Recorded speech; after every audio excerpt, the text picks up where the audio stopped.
Aí não sei se deu boa noite, se deu boa tarde, se deu bom dia, mas o importante é a gente estar com todos. E que o amor de Cristo possa estar em nosso coração. Queridos, eu não quero, nesse testemunho, que você se preocupe naquilo que eu fiz, mas eu quero que você se preocupe naquilo que Deus fez na minha vida e pode fazer na sua vida também, se você assim o permitir, e você permitir que os anjos de Deus lhe mostrem a vontade de Deus na sua vida. Isso é muito importante para a gente poder compreender. Feche os seus olhos com uma pequena palavra de oração. Querido Deus, querido Pai, aqui estamos, Senhor, reunidos com o propósito de querer aprender mais de Ti, mais do Teu poder, mais do Teu amor, mais do Teu perdão, mais da Tua compaixão e principalmente mais da Tua restauração na vida de cada um de nós. Tu nos formaste no Éden, nós caímos no pecado e estamos vivendo no pecado, mas Tu não tem prazer que nós vivamos no pecado, mas Tu tem prazer que nós vivemos nesta vida, mas fora do pecado. Que esse testemunho possa nos mostrar que realmente possamos viver aqui na Terra sem viver uma vida de pecado, orientado, comendo devidamente, se vestindo corretamente, trabalhando corretamente, repousando corretamente, estudando, orando corretamente, para a honra e glória de nosso Deus. Que tudo possa ser, tudo por falado, seja motivo para glorificar e bendizer o teu santo nome. Te agradecemos na certeza que a presença do Teu Santo Espírito está no nosso meio para nos capacitar a compreender esta mensagem. Rogamos a Tuas bênçãos, agradecidos na pessoa de Cristo. Amém. Paulo diz uma coisa muito importante: quer comais, quer bebais, façamos tudo para a honra e glória de Deus. Eu vou falar a primeira parte da minha vida errada para que vocês possam entender a importância da como Deus se preocupa com o ser humano, mesmo que você está numa vida errada. E eu quero ler em Romanos, capítulo 5, verso 8, para que vocês possam entender o amor de Deus para conosco.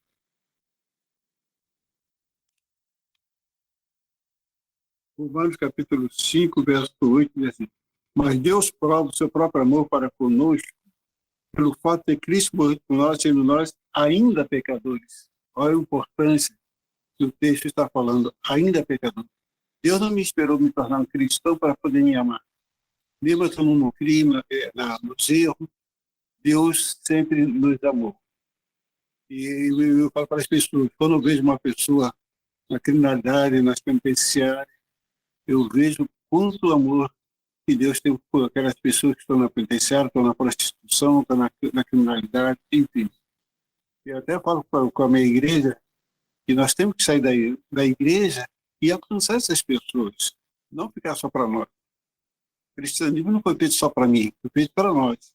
Para nós que? Gente de fora. Que necessita conhecer este amor como eu conheci ali naquela prisão. Então, a primeira parte vou ser rápido, porque eu quero me prender mais na segunda parte.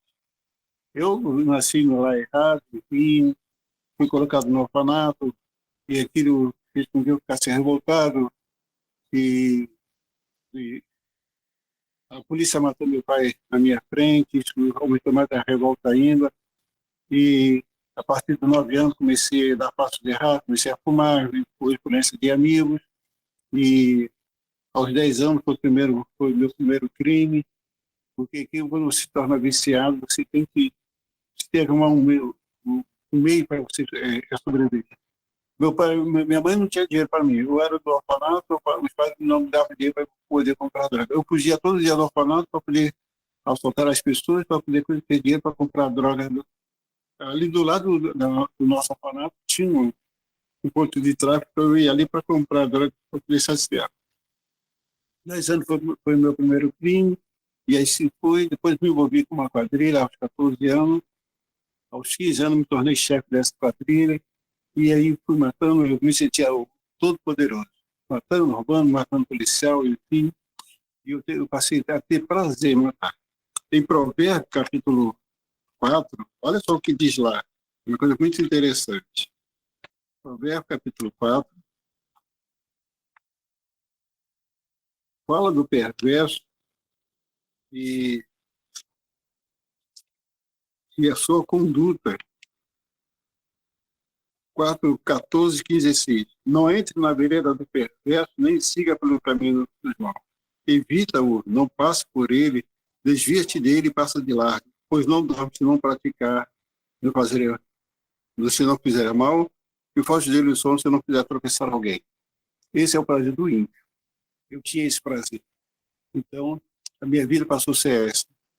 Mas um dia eu tive um confronto com a polícia, passei eu matei 2 policiais, deixei 2 feridos. Eu lutava capoeira, karatê, judô e arte marcial. Eu sempre estava em primeiro lugar em campeonato. E nesse confronto, eu estava já com 17 anos, a polícia me deu, pela minha agilidade toda, a polícia me deu esse apelido de Falcão Alegre. Pela minha agilidade, minha rapidez, eu estava sempre sorrindo, podia estar apanhando de policial, mas eu estava sempre rindo para a cara dos policiais. E aos 21 anos de idade, já vivendo, assustando o banco, induzindo crianças para as drogas, para a criminalidade, enfim. No meio do estado policial, eu levei 6 tiros. No total, eu levei 22 tiros, meus 10 anos até meus 21 anos de idade. Mas essa última vez eu levei 6 tiros, ao qual caí no chão. A polícia me levou para a delegacia. O delegado disse assim: Falcão, nós vamos te matar. Nós só que não vamos te matar a tiro, nós vamos te matar a paulada. Eles me deram uma surra, me quebraram todos os meus ossos, e a perna, o braço, enfim. Disseram: isso eu estou fazendo com você para você nunca mais matar policial.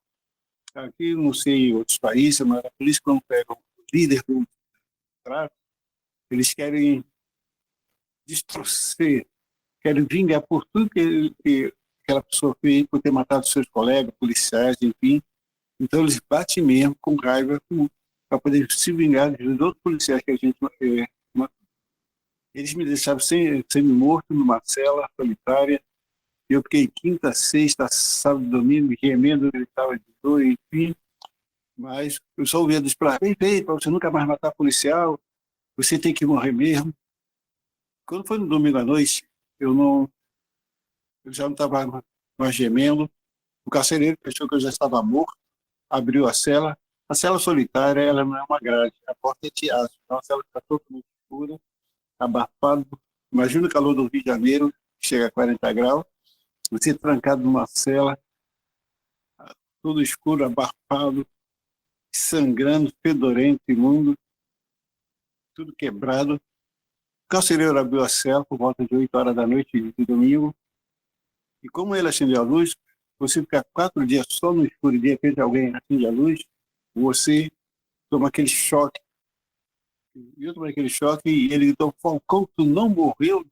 Cara, você é um cara tão ruim, tão ruim, tão ruim, que nem Deus, nem o diabo, nem a morte quer saber de você, de tão ruim que você é. Geralmente, como nós quebramos um bandido igual quebramos você, no segundo dia morre, tu tá no 4º dia, tu não morreu. Já sei, para te enterrar não tem que ser por 7 palmos, não.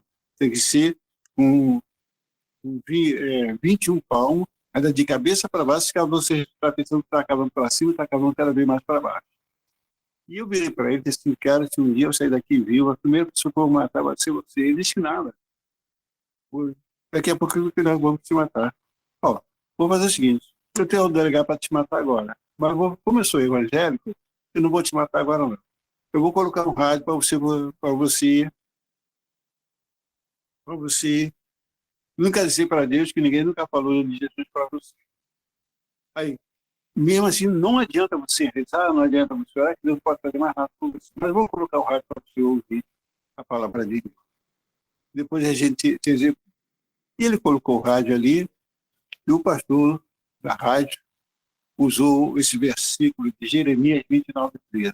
Buscar-me-eis e me achareis para me buscar de vosso coração. Jeremias 29:13. Tá ok?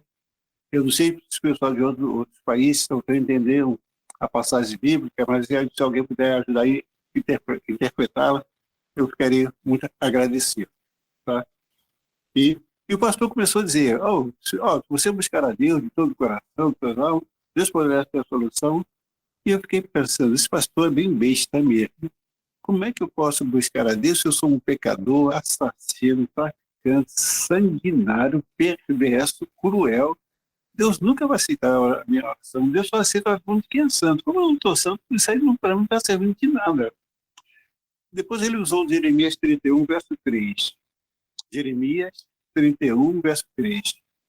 De longe me deixou ver o Senhor, dizendo, com amor eterno eu te amei, e por isso com benignidade eu te atraí. Ele começou a falar do amor de Deus, eu falei, mais outra besteira que esse pastor está falando. Se Deus é amor, por que ele não está preso aqui comigo também? Porque foi ele que me ajudou a matar, foi ele que me ajudou a roubar, foi ele que me ajudou. Porque tudo que eu fazia, eu usava no nome de Deus. Se Deus quiser, eu vou matar fulano e tal, eu conseguia matar, e dizer assim, graças a Deus que Deus me ajudou a matar esse cara. Se Deus quiser, eu vou assaltar o banco, eu conseguia assaltar o banco, ele tinha, graças a Deus que Deus me ajudou. Então eu tinha um Deus que me ajudasse. Eu achava que esse Deus que eu falava era o Deus que me ajudava a fazer tudo de errado. E depois eu vi a última mensagem, a última frase que o pastor falou, ele disse assim, você que está na solitária, preste bem atenção no que eu vou falar para você. Deus, nesta noite, ele está te dando a única oportunidade para você ter encontro com ele. Se você buscá-lo de todo o teu coração, de toda a tua alma, com toda a tua sinceridade, ele poderá ser a solução do seu problema. E acabou o programa, o carcereiro veio, deu um grito para ele, como é que é, Falcão? Gostou do programa? Ó, não adianta rezar, não adiantará que eu não posso fazer mais nada com você. Daqui a alguns minutos nós vamos tirar você daqui para levar para te matar. Tirou o rádio, apagou a luz da cela e me trancou.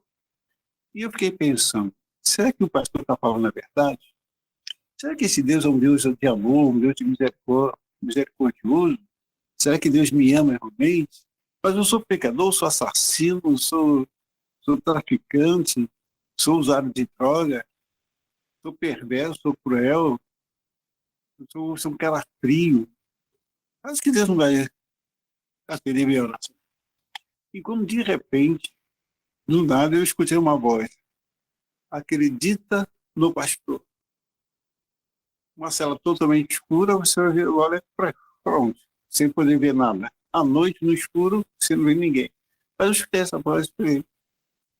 E eu falei assim, sabe uma coisa? Eu vou acreditar no pastor. Eu vou ver se ele está falando a verdade ou não. E falei, Senhor, eu não sei rezar, também eu não sei orar. Mas se tu é um Deus de amor, misericordioso, por qual o pastor falou na rádio, se tu me ama realmente, apareça aqui que eu quero te conhecê-lo. Apesar que eu não sou digno da tua presença aqui na minha frente, mas eu quero te conhecer. E se tu me amas, se tu é um Deus de amor, misericordioso, por favor, apareça aqui que eu quero te conhecer. Eu fiz esse pedido 3 vezes e não aconteceu nada. E eu fiquei revoltado, falei, tá vendo? É por isso que eu detesto os evangélicos, são tudo bando de mentirosos. Se um dia eu sair daqui, eu vou lá na rádio, vou matar esse pastor para ele nunca mais pegar mentira. E quando eu acabei de falar essas palavras de pensamento, que eu já não tinha mais força para falar, você imagina uma pessoa toda ensanguentada, todo sujo, de fezes, de urina ali, vírus, coisas, caído no chão. Quando eu acabei de falar, surge uma pequena luz no teto. Olhei para a lâmpada estava apagada. E a luz foi se aumentando, aumentando, aumentando, aumentando, ficou muito forte mesmo. Não sei se você já ficou muitos dias no escuro e de repente você vê com a claridade. E eu tentava ver quem estava atrás da luz, não via ninguém. E eu falei comigo, tá vendo? Esses policiais estão bobos mesmo. Para que usar esse farol tão forte em cima de mim se eu estou todo quebrado, fedorento, imundo? Se a minha quadrilha tentar me resgatar daqui dentro, do que eles me pegarem, eles poderão pegar de forma errada, que a minha costela poderá furar o meu coração ou o meu pulmão. Então eu vou morrer. Nem de imagem eu tenho condição de sair daqui. Quando eu acabei de falar isso em pensamento, da luz eu ouvi uma voz me chamar, Adilson, Adilson, Adilson. Desculpa pela mensagem que a gente tem, Tu não está só, eu estou contigo. Olha, ué, tudo bem, eu falei, todo mundo me chama de Falcão Alegre, e agora essa pessoa me chama pelo meu próprio nome. E quando eu estava pensando para ver quem é, eu falei, meu pai não é porque está morto. Minha mãe não é porque a voz é de homem. Meus amigos não são porque todos eles me chamam de Falcão Alegre. A polícia me chama de Falcão Alegre. Quando eu acabei de falar em pensamento essas palavras, pela segunda vez me chama. Adilson, Adilson, Adilson. Tu não estás só, eu estou contigo. Aí eu me lembrei, peraí, alguns minutos atrás, eu pedi para Deus aparecer para mim. Essa luz que eu estou vendo é o próprio Deus. Eu vou fazer o seguinte, para tirar dúvida. Se me chamar pela terceira vez, da mesma forma que me chamou pelas duas vezes, vou perguntar quem é. Se me responder, saber que é Deus. Se não me responder, não saber quem é. E pela terceira vez me chama. Adilson, Adilson, Adilson. Tu não está só, eu estou contigo. E mais do que de perto, eu perguntei em pensamento, quem é que está me chamando? Eu obtive a resposta. Eu sou Deus, ao qual tu está pondo a palma. Querido, eu não tive mais dúvida que eu estava na presença do nosso querido Deus. E eu falei, Senhor, se tu é um Deus de amor misericordioso, se tu me ama realmente, eu sou um pecador miserável, assassino, bandido, mas se tu me ama, por favor, me cure dessa enfermidade. Eu estou com 8 balas alojadas dentro do meu corpo, todos os meus ossos estão quebrados. Se tu não me curar hoje, Senhor, eu vou morrer. De hoje eu não passo. Queridos,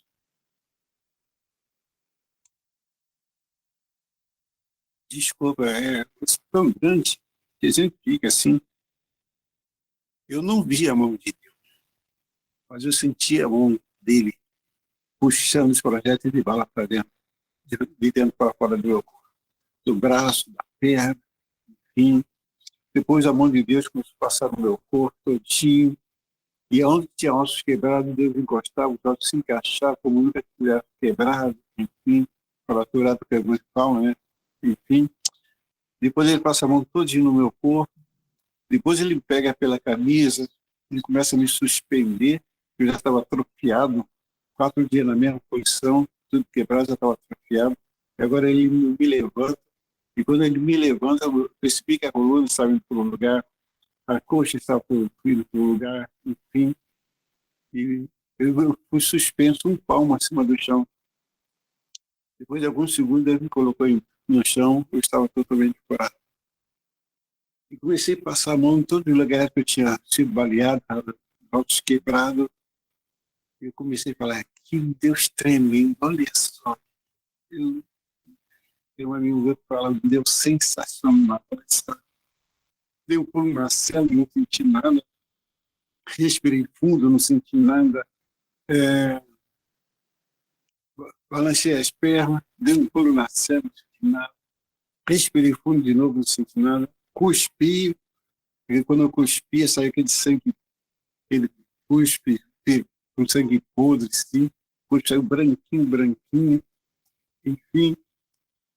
E eu falei, Senhor, eu não tenho mais dúvida, só em tu me tocar. E eu dei um grito bem alto, Deus me curou, louvado seja Deus. Senhor, muito obrigado. Olha só, tu me curaste, eu não sinto mais nada, olha só, eu posso respirar, enfim. E eu não sabia se eu chorava, se eu estava chorando de alegria, de felicidade, e vendo a luz onde permaneceu, eu não sinto mais nada, Senhor, muito obrigado. Agora sim que tu me ama, tu é um Deus compassivo, um Deus misericordioso, mas eu quero fazer mais um pedido, Senhor. Eu tenho 48 processos para responder, um pior que o outro. Talvez eu pegaria uma prisão perpétua. E amanhã, é segunda-feira, vai ser o julgamento de um processo. Mas eu quero lhe fazer um pedido. Se tu me tirar desta prisão que eu estou e me livrar dos meus 48 processos até quarta-feira, 6 horas da tarde, às 18 horas, a gente fala, tá? Eu prometo que eu vou te seguir. Tem essa. Aonde tu mandar eu ir, eu vou com todo prazer. Não vou medir distância, não jura se é frio, se é calor, se é inverno, se está caindo neve, se está gelo, tempestade. Eu irei com todo prazer para mostrar ao mundo o poder transformador de Jesus na minha vida. E a luz se apagou, não me deu resposta, mas algo extraordinário aconteceu na minha vida. Filipenses capítulo 1, verso 6. Estou bem certo que aquele que começou a boa obra em vós há de completá-la até a volta de Cristo. Então, eu percebi que o Espírito Santo entrou na minha vida, porque se eu nunca tinha aberto o inário, eu comecei a louvar a Deus. Eu comecei a citar versos da Bíblia, eu comecei a glorificar o nome de Deus. E agora, mesmo naquela sala totalmente escura, consegui achar o registro do chuveiro, comecei a me banhar, tirar aquela roupa escura de fezes e urina, comecei a lavar, glorificando a Deus, quando de repente a luz da cela se acende, era o carcereiro. Quando ele abriu a portinha, ela me viu tomando banho, feliz da vida, ele falou: "Qual, quando era para estar morto, e como você está em pé, glorificando a Deus?" E eu falei para ele: "Cara, esse Deus que você falou para mim, que ele não podia fazer mais nada por mim, que não adiantava eu orar, não adiantava eu rezar, que ele não poderia fazer mais nada, eu clamei por ele, e ele se fez presente nesta cela aqui, e fez três coisas. O que ele fez, meu povo? Ele me tocou, me curou e me transformou."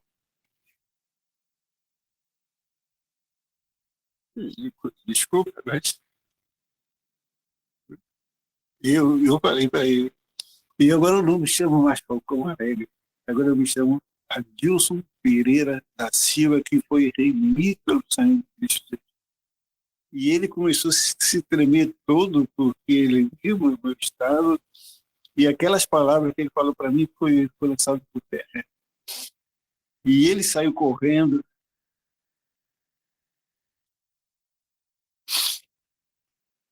Desculpa. E ele saiu correndo e foi chamar os outros policiais. Quando os outros policiais me viram em pé, tomando banho da vida, glorificando, cantando glória a Deus, enfim, os policiais começaram a fazer perguntas e tudo, e agora ficaram: "Ih, agora esse cara está morto, está vivo, e a gente vai fazer?" Resolveram não me matar. Mas na segunda-feira eu fui para o fórum e eu fui condenado a 50 anos de prisão num processo. Aí eu fiquei imaginando: se num processo fui condenado a 50 anos de prisão, dirão os outros 47 que eu terei que escolher. Para mim vai ser uma prisão perto. Me levaram de volta para a delegacia, e quando foi quarta-feira de manhã, o delegado falou para mim assim: "Falcão, hoje à tarde você vai ser transferido para a penitenciária da Ilha Grande, onde ficam os maiores bandidos do Rio de Janeiro. Lá eu vou colocar você na mesma facção ao qual você roubou o ponto de venda de droga. A polícia não vai se preocupar com você, porque não vai pegar arma para te matar, porque os próprios traficantes de outras facções vão acabar com você." E tem essa. Você foi julgado em um processo que você pegou 50 anos, mas a soma de todos os processos, não a pena máxima, a pena mínima, das mínimas, no mínimo você vai pegar 483 anos de prisão. E eu fiquei pensando, mas eu não disse nada. Quando chegou a tarde, o cara que deveria me levar para Ilha Grande não compareceu. Quando faltava um minuto para terminar o prazo, para as 18 horas, vocês já, como alguns falam, me aparecem três advogados, todos de branco, altos, fortes, se apresentaram para o delegado como meu advogado, e com alvará de soltura em mão, a ordem do próprio juiz. E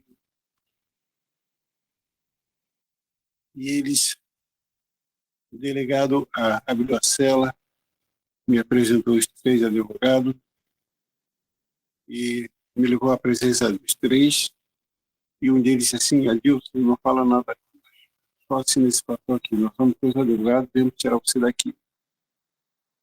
Eu olhei para o papel, eu nem quis ler, eu queria sair dali.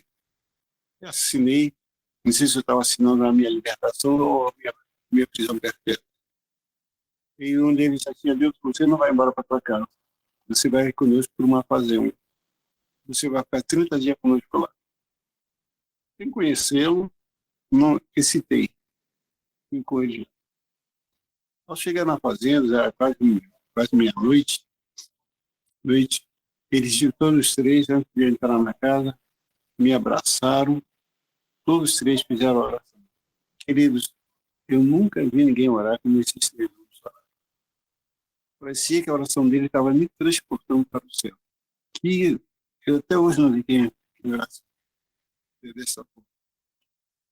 Aí um deles já tinha, após a oração, Deus, você vai ficar 30 dias conosco. Nesses 30 dias você não vai comer nem carne, nem peixe, nem galinha, nem peixe seu. E tem essa. Nós vamos te ensinar você a fazer regime vegetariano.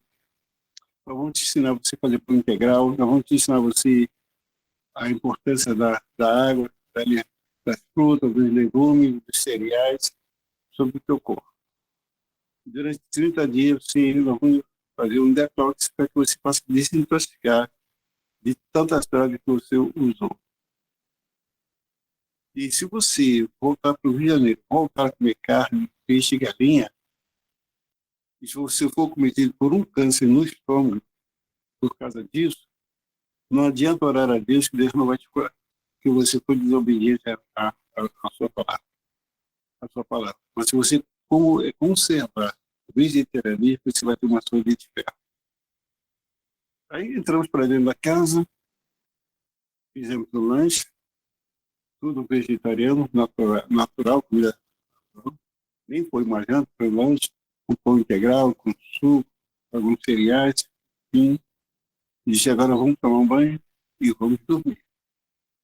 E tomamos um banho, e mostrou que o quarto é seu, tudo, mas antes de você entrar no quarto, nós vamos orar de novo.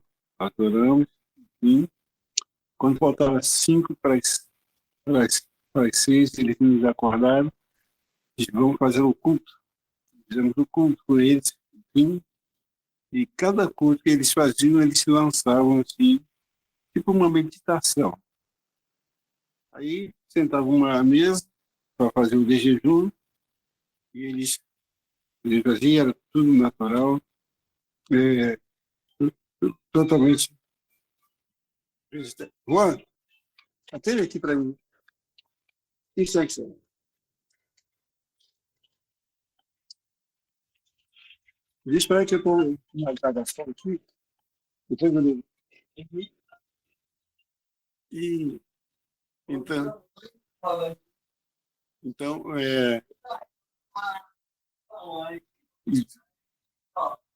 então eles sentavam à mesa comigo e abrimos a Bíblia, fazia a meditação e estudava um pouco a Bíblia, depois fazia o jejum. Depois desse jejum, eles davam uma tarefa. Eu nunca vivi na roça, né? Eu tinha fazenda, mas não tinha contato com a terra, enfim, era só chegar lá, pagava o pessoal, dizer como estava, enfim. Eles me ensinaram a cultivar, a fazer o exercício, ficar no sol, tomar água fresca, enfim, suco fresco, se possível, sem açúcar. Enfim. Geralmente a gente, eu falo para as pessoas, geralmente a gente faz suco e põe um veneno no suco para tomar, né? Que é o açúcar. Então, nós fazemos isso. O ideal é a gente tomar o suco natural, ou não tomar o suco natural, ou comer a própria fruta mesmo, porque a fruta tem fibra e é bom para o nosso organismo. Eu me dava um castanha, caju, amendoim, no café da manhã, enfim.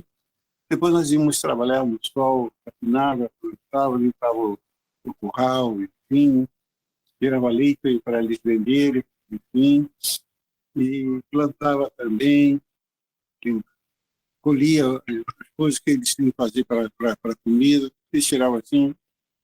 Eles tinham um pomar e tinham uma hortaliça muito grande. Eles colhiam para vender para eles e para levar para o mercado para vender. E aí faziam um almoço, E eles faziam um suco de uva lá mesmo, tá fazendo, e, e 5 minutos antes a gente tomava dois dedos de suco de uva, que eles sabem que é bom para preparar o organismo para fazer digestão, e a gente comia aquela comida natural. Eu não sei, eu sou apaixonado pela comida de cozinha a lenha. Não sei por quê, porque ali eu fiquei os 30 dias só comendo comida feita a lenha. E, então, isso, só o cheiro quando eu estou passando em viagem assim, com uma fazenda, pois que cheiro gostoso de comida feita a lenha. Sim. Então, me ensinaram a fazer pão integral, me ensinaram a fazer muitas coisas, me dá um estudo bíblico. Toda a doutrina da igreja, na época, a 27 doutrinas, os 30 dias me ensinaram sobre a profecia de Daniel, do Apocalipse, e algumas profecias da Isaías, Jeremias também. Então, eu saí dali conhecendo totalmente a verdade. E, e todos os dias o exercício, andar, temos que andar para exercitar, enfim, e vimos a palavra de Deus e me ensinaram 3 coisas. Eu cheguei lá quando quarta-feira, quando foi quinta-feira, eles começaram a limpar a casa. Quinta-feira à noite, que para nós é sexta-feira, né? E o dia não começa para nós meia-noite, começa ao pôr do sol. Eu comecei a perceber que eles estavam vendo, limpando a casa, lavando banheiro, enfim. Eu falei, mas o que vocês estão arrumando a casa? Geralmente eu arrumo minha casa, não sabe isso não. E começaram, senta aqui que nós vamos explicar 3 coisas do sábado. Eu quero que vocês também aprendam também 3 coisas do sábado. Primeiro é como se preparar para o sábado. O segundo, como guardar o sábado. O terceiro, como santificar o sábado. O primeiro é, quando terminar, após o pôr do sol, você chega em casa com a sua família, você já tem que planejar o sábado seguinte. A roupa que vocês vão usar, o sapato, até roupas íntimas também, vocês têm que lavar e passar até quinta-feira. Não deixar nada para sexta-feira. Deus é o Deus de ordem e de decência, que a Bíblia fala. Então você tem que fazer tudo isso. Fazer o cardápio das 4 refeições. Geralmente nós nos preocupamos só com a janta. Aliás, com o almoço de sábado. Isso é erradíssimo. Nós temos que nos preocupar com as 4 refeições. O jantar, de sexta para sábado, o de jejum, que a gente chama de café da manhã, o almoço. Se uma casa tiver criança, fazer o lanche para as crianças. Porque as crianças vão almoçar meio-dia, vai ficar até 7 da noite, você vai mais 7 horas você comer uma criança, e isso vai causar problema para essa criança. Então, tem que fazer um lanche para as crianças. E comprar todos os ingredientes até quinta-feira. Não deixar nada para comprar nada, fazer nada na sexta-feira. Quando você começar a fazer a comida, sem fazer um pouquinho a mais, para quando você for para a igreja, tiver uma pessoa, um visitante, que não é da igreja, principalmente, que vem pela comida, você tem condição de convidar aquela pessoa para almoçar na sua casa e ali você dá o almoço para essa pessoa, sem precisar você botar, botar mais água no feijão, botar isso. Ele serve que isso é pecado. Você está transgredindo o sábado. A comida já tem que estar pronta. Então você não tem que fazer mais nada. Está pronto, você tem ele. Então sempre fazer um pouquinho a mais para produzir o tempo produção. E ele fala assim, né? Deus fica triste porque nós não somos hospitaleiros. Nós não somos hospitaleiros, nós não convidamos pessoas que vêm para a igreja de longe para ficar na nossa casa. Principalmente agora, eu vejo até um morador da rua ali, que entra na igreja, ele tem, além de ouvir a palavra de Deus, tem que ter alguém para suprir a sua necessidade, a sua fome. Então isso é muito importante. Começar a limpar a casa a partir do pôr do sol de sexta-feira, de quinta para sexta-feira, deixando só por último a cozinha. Fazer comida gostosa, mas que seja rápido e sim para ser feito.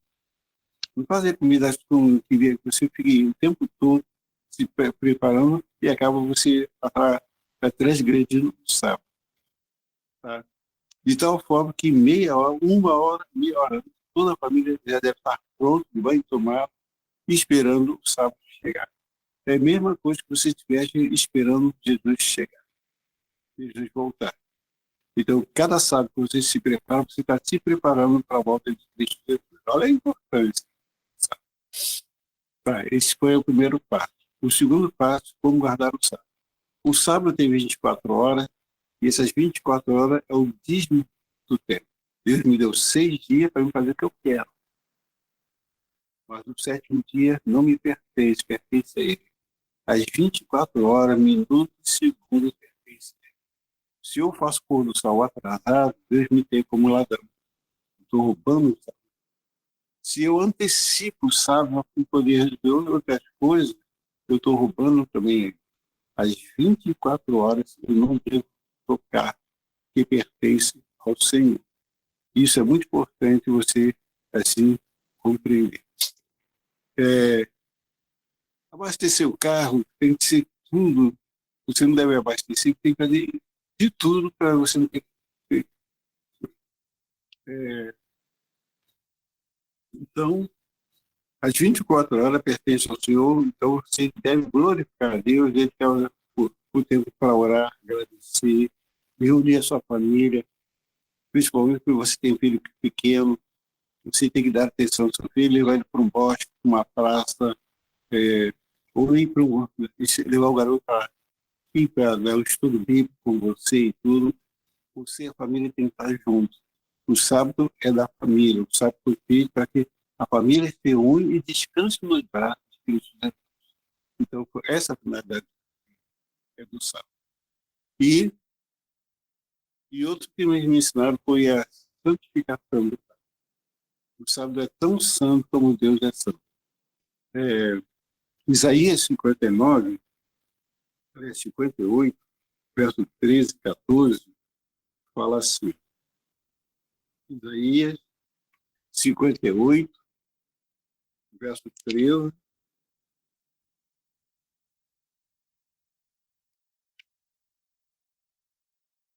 verso 13 e 14. Olha só o que diz lá. Se desvia. Amém? Acharam? Isaías 58, verso 13 e 14. Diz assim: se desviares o pé de profanar o sábado e de cuidar dos teus próprios interesses no meu santo dia, olha só, no meu santo dia. Então o sábado não é meu, não é seu, é do Senhor. E se chamar o sábado de eleitor, santo dia do Senhor, digno de honra e honrare, não seguindo os teus caminhos, nem pretendendo fazer a tua própria vontade, e nem falam palavras de...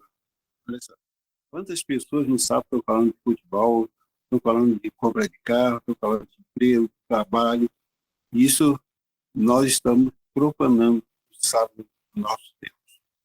Deus não gosta disso. Sabe por que para você dar estudo bíblico, falar do amor de Deus, falar da graça de Deus, e não está falando de futebol, de isso, coisa. Você tem 6 dias para isso. Por que não sabe para tocar nesse assunto? Isso é muito importante a gente compreender isso. Então, do verso 14 diz, então te deleitarás no Senhor, no Senhor. E eu te farei cavalgar sobre os altos da terra, e te sustentarei com a herança de Jacó, o teu pai, porque a boca do Senhor o disse. Então, quando você descansa em Deus, você vai ver que Deus vai te abençoar. O sábado foi feito para Deus nos abençoar, porque nós descansamos, saímos da nossa luta, do nosso labor, e descansamos nesse dia, recarregando a nossa força, a nossa energia para Deus mais um dia. Então, isso é muito importante a gente poder assim, compreender a questão do sábado, entendeu? Então, o sábado nós temos que compreender a necessidade e nós estávamos santificados. Então, e eles falaram uma coisa muito triste, disseram assim, muitas pessoas não entrarão no sábado por causa desses três detalhes. Por não se preparar para o sábado, por ter não guardado o sábado corretamente e não ter santificado o sábado como Deus quer. Vão se perder por causa dessas três coisas que deixaram de fazer. Ou fizeram, mas fizeram relaxadamente. Não fizeram com amor, como Deus merece a nossa gratidão, do nosso louvor, a nossa prece, enfim. E às vezes você está no sábado, você está olhando, nós queremos o sábado passar correndo, enfim, para você fazer a sua atividade. É a mesma coisa que você estivesse roubando a Deus. Deus não quer isso. Deus quer que você, às 24 horas, que ele pertence, seja totalmente dedicado a Ele. Por isso que nós temos que descansar. Nós temos que buscar o Senhor, que precisa descansar dos seus braços, enfim. E me ensinaram outras coisas, muito mais, me ensinaram também, me deram três conselhos, cada um deles falaram. Eu tenho um capítulo que eu escrevi, Conselho aos Jovens dado pelos anos. É um capítulo que eu fiz, inclusive tem um livro que fala sobre isso, e escrevi até um livro que tem como título O Homem que Viu Deus. E nesse capítulo tem um dos capítulos, eu tenho um conselho para os jovens. Né? Foi um conselho fantástico que todos os três me deram ali, eu podia anotar, relembrar para poder passar. Aí me ensinaram muitas coisas, sim, enfim. Durante os 30 dias a gente trabalhava, enfim. E aí uma coisa que me chamava a atenção, eles trabalhavam, tomavam banho conosco, tinham um lago, tomavam banho de lago comigo, brincavam, sorriam. Eles não eram, não é que eram anjos, até que eu não sabia que era anjo, eu achava que era ser humano, porque eles diziam só, vou na cidade resolver o problema, então, eu vou no fórum resolver o problema lá no fórum. Então, cada dia um saía, outro ficava, e eles sempre eu tinha alguém ali me orientando, o que eu deveria fazer, o que eu deveria vestir, e eles falaram bem claramente, nunca suba, um dia você for um pregador, nunca suba no púlpito sem antes orar em casa. No hora como você chegar na igreja, ore, para que Deus possa te preparar. Não só preparar você, mas preparar a igreja para ouvir a mensagem que você vai ouvir, que eles irão ouvir. Então você tem que orar por você e por todas as pessoas que estarão lhe ouvindo naquele dia. Entrega ali o seu problema a Deus, pelas frutas, e esqueça depois de si tudo. Não vai para a igreja carregando problema de casa para a igreja. E também não traga para a tua casa o problema da igreja. O que é de casa, deixa na tua casa, o que é da igreja, deixa na própria igreja. Isso é muito importante a gente poder assim analisar. Certo? Me ensinaram também a postura que você fez no público, enfim. Me ensinaram também a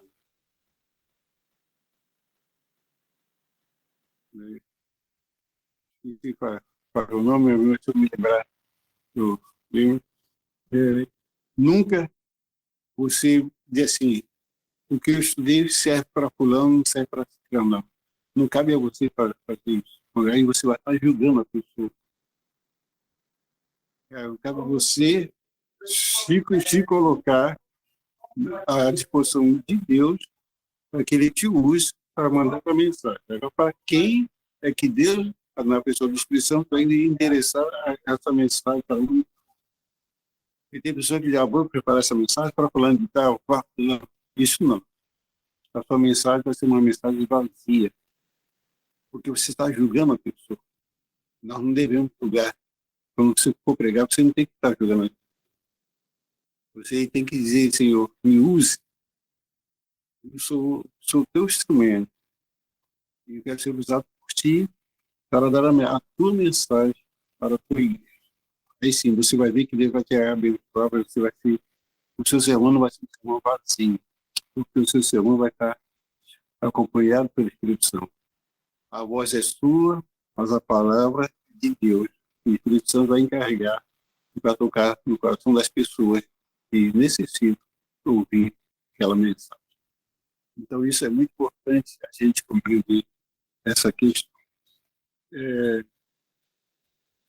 E, e ele, nos dias, e a gente até perguntar, poxa, por que você me põe para me trabalhar no sol? Enfim, isso é, você precisa beber muita água, você precisa detoxicar, você está cheio de organismo, está cheio de droga, enfim, você precisa transpirar. E você tem que beber muito de abacaxi com limão, com hortelã, enfim, mas sem colocar açúcar, enfim, é muito bom para detoxificação. À noite, um suro, um chá de maçã, enfim, para acalmar, enfim,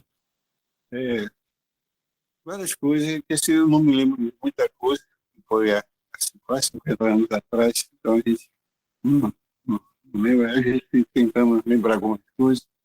Então, para mim, foi um dia inesquecível, os 30 dias que eu passei com esses três advogados ali. E eu nunca imaginei que fosse anjo, eles capinavam, depois lavavam roupa, cozinhavam, faziam assado, enfim, a sobremesa era tudo sem açúcar, e era saborosa, enfim. A gente comia mais, em vez de tomar suco, a gente tinha que comer a própria fruta mesmo, que era mais saudável. Porque quando você bate no liquidificador, você tira toda a fibra da fruta. E a fibra é bom para limpar os rins e o estômago, enfim. E é como se fosse uma vassoura, estivesse levando toda a sujeira para fora do corpo. E ele me obrigava a dormir à noite, então, de 7 a 8 horas por dia. E a gente estava acostumado, eu trocava a noite pelo dia. De dia eu dormia, para de noite ficar acordado para poder vender droga, para depois, então eu trocava. E agora eu tinha que aprender a destrocar, valorizar, né, a noite e desprezar o dia. O dia teria que trabalhar e a noite teria que repousar. Então foi muito difícil, ia conversar, a gente cala a boca, vai dormir. Então, enfim, eu indagava muitas coisas para ele. Um dia eu indaguei para ele assim, vocês falam tanto da volta de Jesus, quando Jesus vai voltar? Ele disse, depende como assim? Se a igreja trabalhar com os discípulos que apóstolos trabalharam, eles poderão Nossa, voltar daqui. assistir até o final, mas não vai dar certo. Ah, eu não entendi. Ah,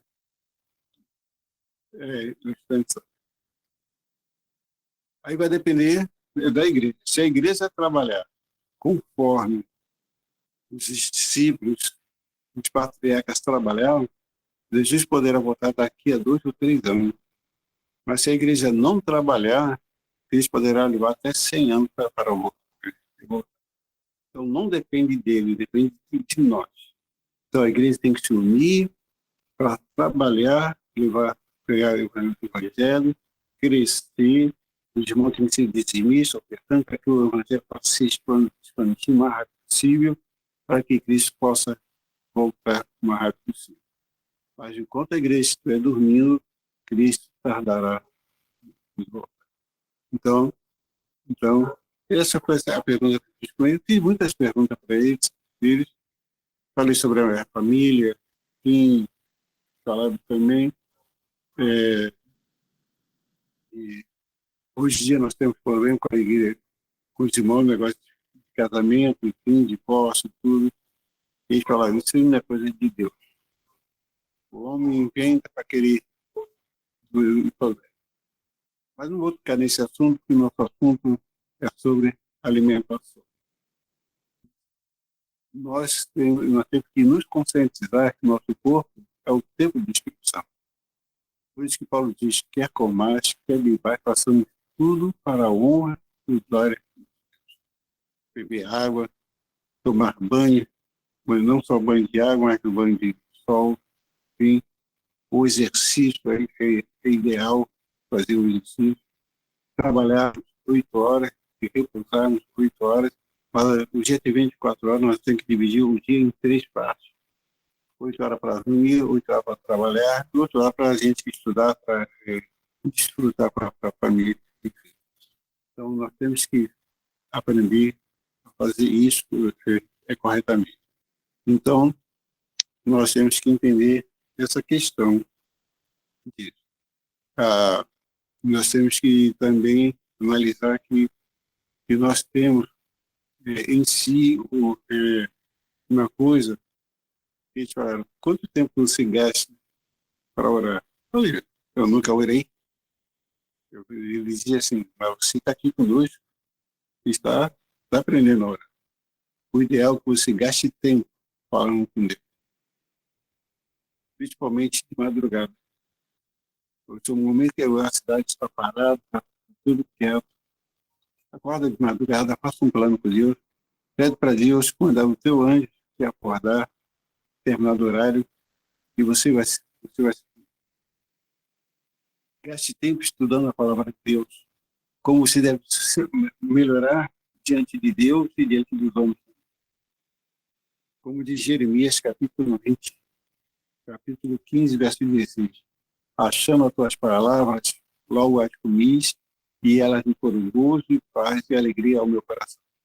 E por causa disso sou chamado pelo teu nome. Quando você estuda a palavra de Deus, Deus vai te transformando. Tem que você perceba, a luz de Deus vai aparecendo na sua vida. Então, isso que é importante. Não estudar, você não tem que ler a Bíblia, você tem que estudar.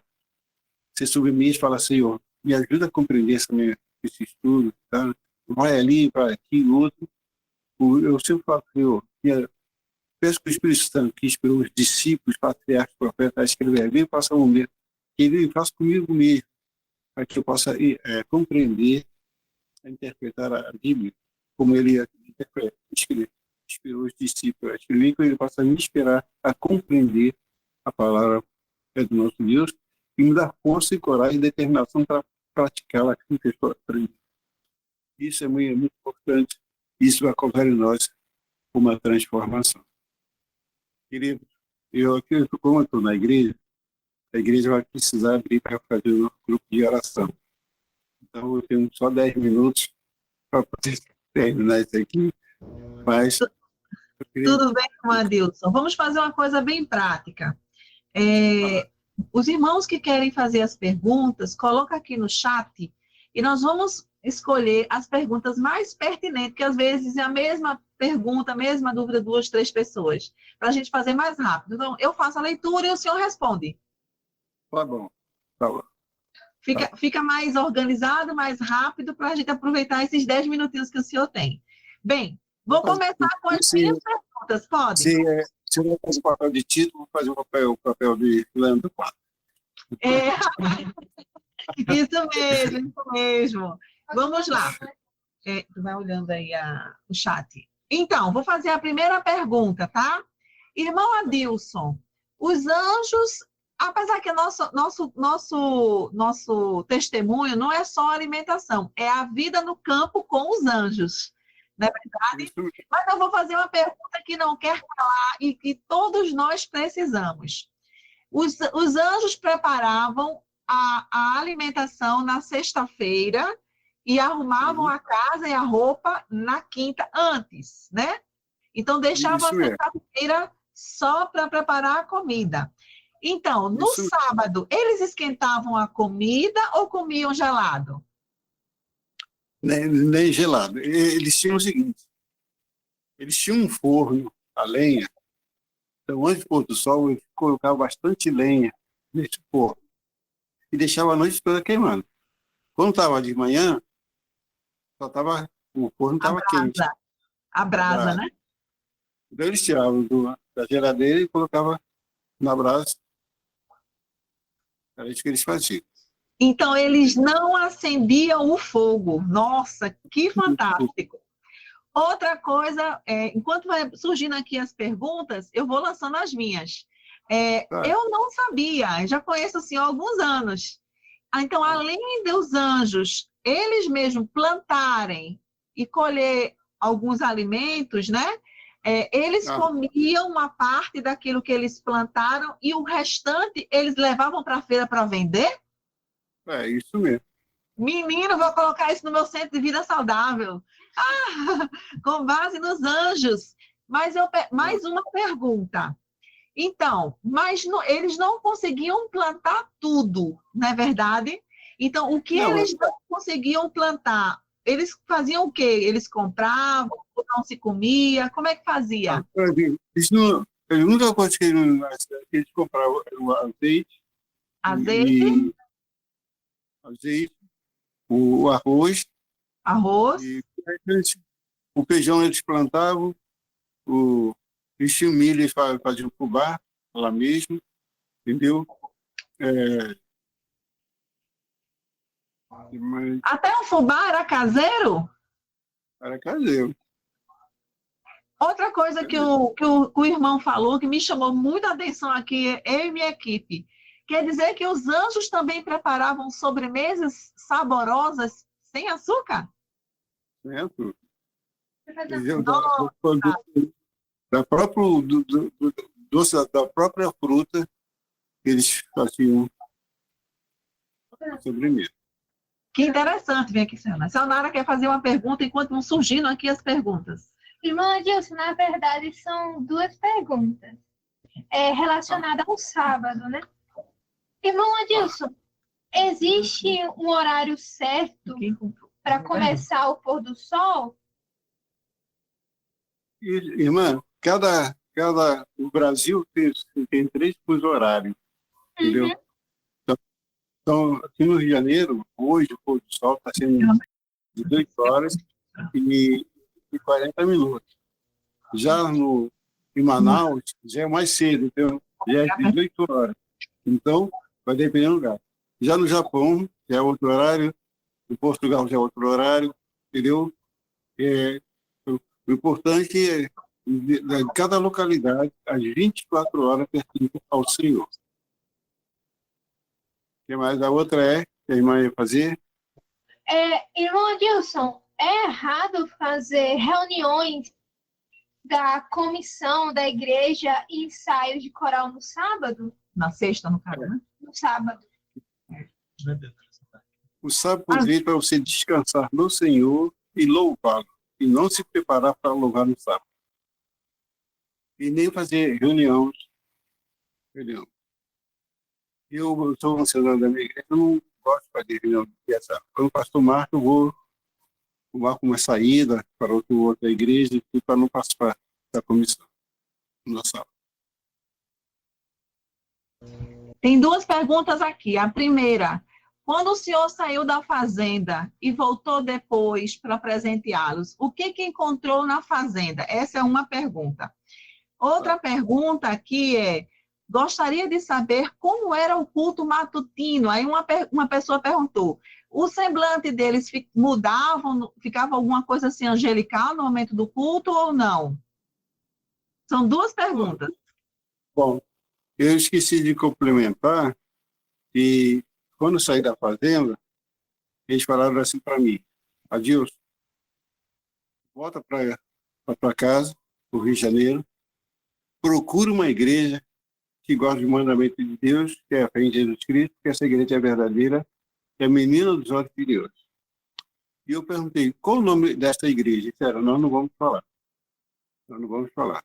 Se você entrar numa igreja que tiver toda a doutrina que nós te ensinamos, é a igreja de Deus. Deus só tem uma igreja verdadeira, que quer que guarde os seus mandamentos e que tenha fé em Jesus Cristo. Saiu disso, não pertence ao Senhor.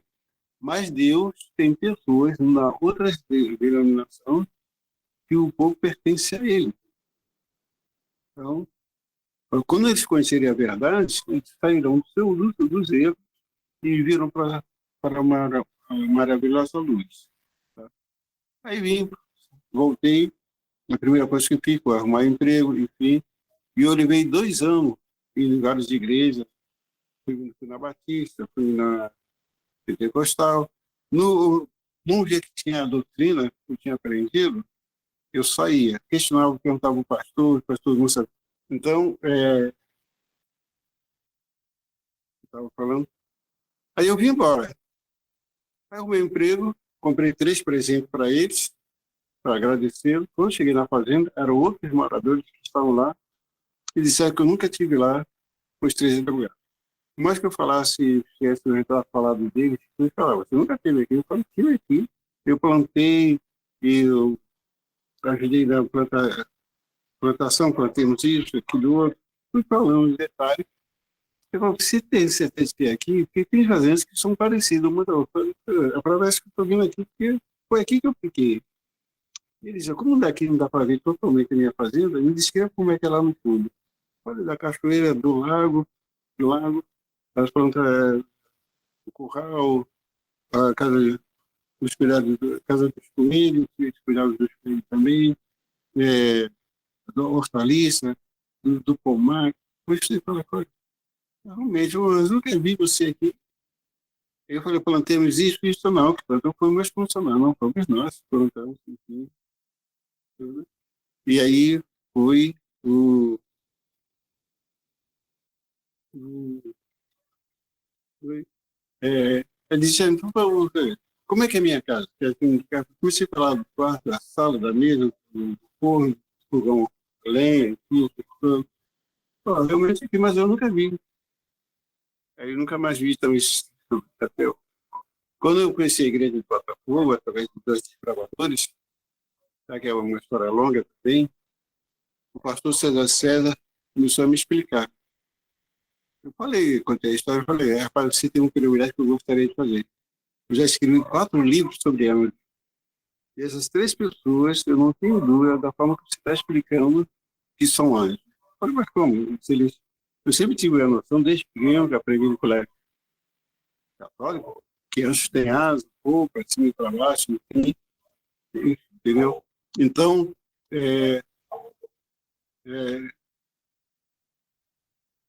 está chegando o pessoal, vai perder a serra.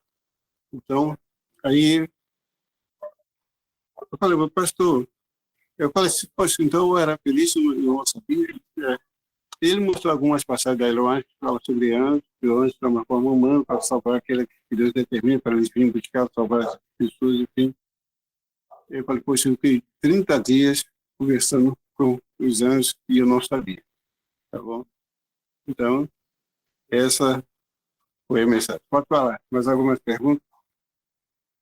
Bem, irmão, não sei se nós temos tempo ainda, né? Porque o senhor vai começar aí o culto. Mas, na verdade, o senhor já respondeu a pergunta. Tem uma pergunta aqui da irmã. Quando o senhor descobriu que eles eram anjos?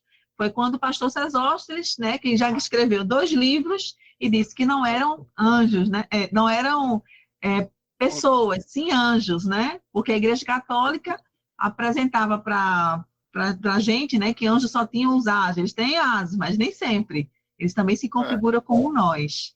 Essa seria a pergunta. Vejamos se tem. Quando eles falavam as escrituras, eles dominavam tudo e o semblante deles eram angelicais? Essa pergunta faltou. Quando eles falavam sobre as escrituras, que abriam a Bíblia, que estudavam, que faziam culto, o senhor percebia se o semblante deles mudava e ficava com algum ar angelical ou continuava aquele mesmo semblante? Não, eu era livre nesse assunto. Quando eu estava estudando, a única coisa que eu percebi que eu falava, pô, se entende a Bíblia, é fantástico, de capa a capa. Como é que eu faço isso? Orando e estudando a Bíblia. Interessante. Interessante. Outra pergunta aqui é do Helder. Os anjos conheciam os seus pensamentos? O senhor pensava uma coisa e os anjos repreendiam? Ou só quando o senhor falava? Só quando eu falava.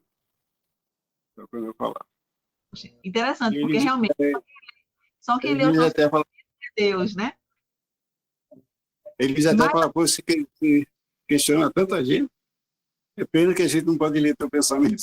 Deixa eu Eles questionavam muito o senhor?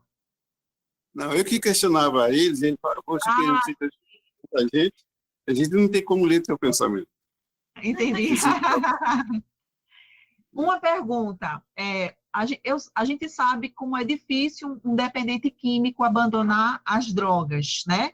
E o senhor passou por esse período de 30 dias, não só de aprendizado da Bíblia, mas também desintoxicação da saída das drogas e passou por crise de abstinência lá no sítio com eles. O que é que eles faziam quando o senhor tinha uma crise de abstinência que ficava muito nervoso?